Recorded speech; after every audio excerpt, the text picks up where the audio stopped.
Hi, my name is George, the self-proclaimed fanboy and car yapper, and in tonight's episode, we'll be talking about RedBull's baby brother, the Scuderia Toro Rosso, or as known today as Racing Bulls. It all starts in the year of 2004. Red Bull acquired the dying Jaguar racing team and has renamed it to Red Bull Racing. Then, in 2005, Red Bull also acquired the just as dying Minardi racing team, renaming it the Scuderia Toro Rosso. Fun fact, there was a petition to keep the Minardi name, but unfortunately, or fortunately, it was unsuccessful, and the Scuderia Toro Rosso name were to be kept. Then, the team finally debuted in the year of 2006, with its main drivers being the former Red Bull racing driver Vittorio Luisi, and the American Scott Speed, with the former Sauber Petronas test driver Neel Kami acting as the reserve driver. With the drivers ready and the team is set, they proceeded to absolutely not win that year. Was it because of the car? Well, the SDR1 uses a modified and maybe slightly worse version of Red Bull's RB1. Of course, some teams did think this is kind of against the rules, but Toro Rosso claims that the chassis belong to Jaguar and the IP belongs to Ford, and frankly, it's a bunch of confusing stuff. But somehow, Toro Rosso was able to make their way out of it. Anyways, the team was so small and broke that they had to use last year's V10 engines instead of the current year's V8 engines. Additionally, the team had no choice but to keep using the outdated minority parts, which just increases their struggles. Luckily, by 2007, the STR2 was unveiled, and finally, they started using the V8 Ferrari engines. In 2006. Unsurprisingly, 2007 was also a disappointment for Toro Rosso. But after the European GP, Scott Speed was dropped out of the team for reasons, and instead replaced by some new kid from BMW Sauber.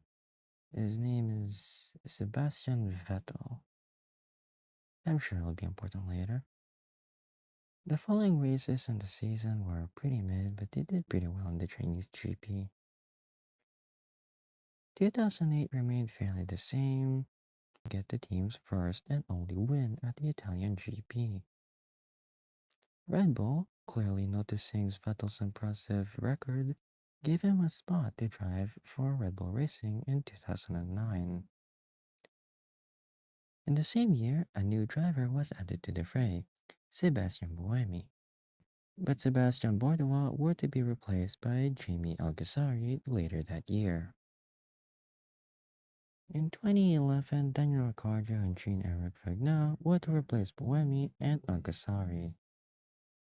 Until in 2014, Red Bull took notice of Ricciardo's performance and put him in Red Bull Racing, replacing the retired Mark Webber. Later in 2014, Toro Rosso would announce a 16-year-old kid signing up for Toro Rosso. That kid's name is Max Verstappen. I'm sure he will be important later. In 2015, the drivers would be the aforementioned Verstappen and the Red Bull Junior team driver Carlos Sainz Jr. 2016 remained the same, however, Verstappen replaced Kvyat's place in Red Bull Racing. I'm sure Verstappen will do alright in Red Bull Racing. 2017 through 2019 were pretty mid, and the cars were basically traffic cars at this point. That's really about it. And that was the end of Toro Rosso. So then, what the hell is Scuderia AlphaTauri and Racing Balls? Well, in 2020, Toro Rosso was for some reason renamed to AlphaTauri to promote Red Bull's fashion brand under the same name. The team competed its last race in the 2023 Abu Dhabi GP, where it was finally renamed to the well-known Racing Bulls. Despite the new name, their performance was still piss, and not much happened during 2024 through 2025.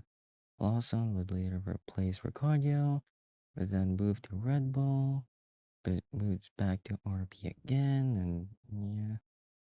Red Bull Junior driver Isaac Hadjar would join RB. Shinoda would be promoted to become Verstappen's teammate, and well, look how that turned out. And then finally, 2026, another Red Bull Junior driver, Arvid Lindblad, were to join RB. I'm sure that'll end well. And that's the fairly anticlimactic and disappointing history of Red Bull's sister team. But one question remains: why does Racing Bulls exist? Racing Bulls is clearly inferior to Red Bull, since it's using a weaker chassis and the power unit, and most of its drivers are just junior drivers.